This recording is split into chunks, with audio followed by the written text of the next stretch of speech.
லக்ஷ்மி பேசுகிறேன்.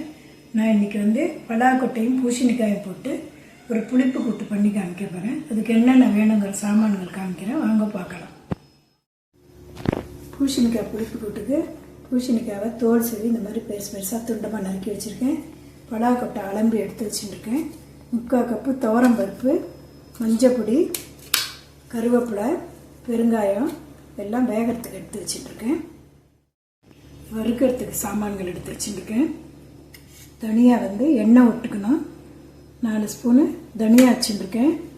1 ஸ்பூன் உளுத்தம்பருப்பு, 1 ஸ்பூன் கடலைப்பருப்பு, 4 காஞ்ச மிளகா, 4 மிளகு வச்சுருக்கேன். உப்பு எடுத்து வச்சுருக்கேன்.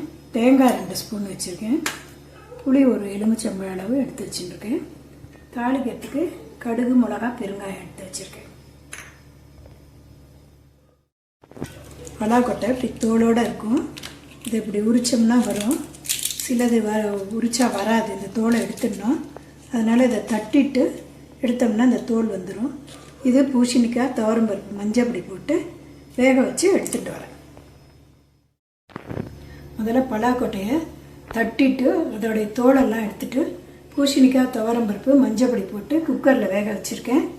புளியை தண்ணியில் ஊற வச்சுருக்கேன் கரைக்கிறதுக்கு. இப்போ அடுத்தது வறுக்கிற சாமான்கள்லாம் வறுக்கிறதுக்கு பாண்லி போட்டிருக்கேன். 1 ஸ்பூன் எண்ணெய் விட்டுருக்கேன். இப்போ ஒன்று ஒன்றா போட்டு வறுக்கலாம். எண்ணெய் காஞ்செடுத்து மிளகா போடுறேன். முதல்ல மிளகா ஒரு 2 வறுத்து எடுத்துட்டு தனியா போடுறேன்.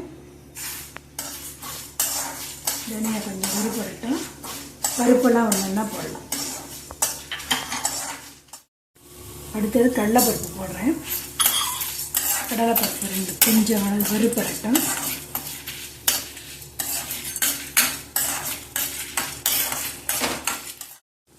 உளுத்தம்பருப்பு போடுறேன்.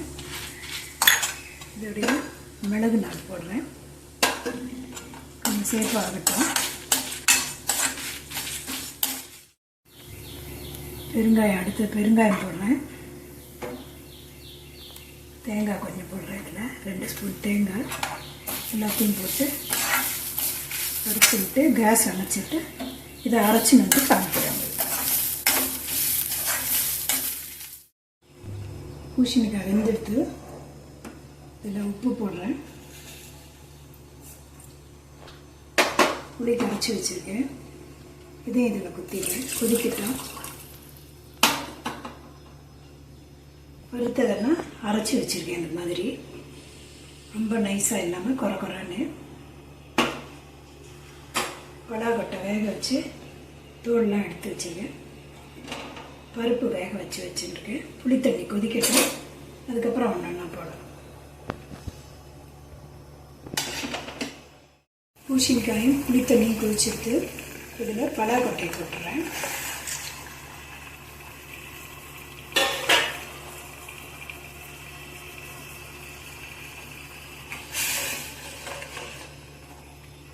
அரைச்சி விழுத கொட்டிங்கன்னா அதுலேயே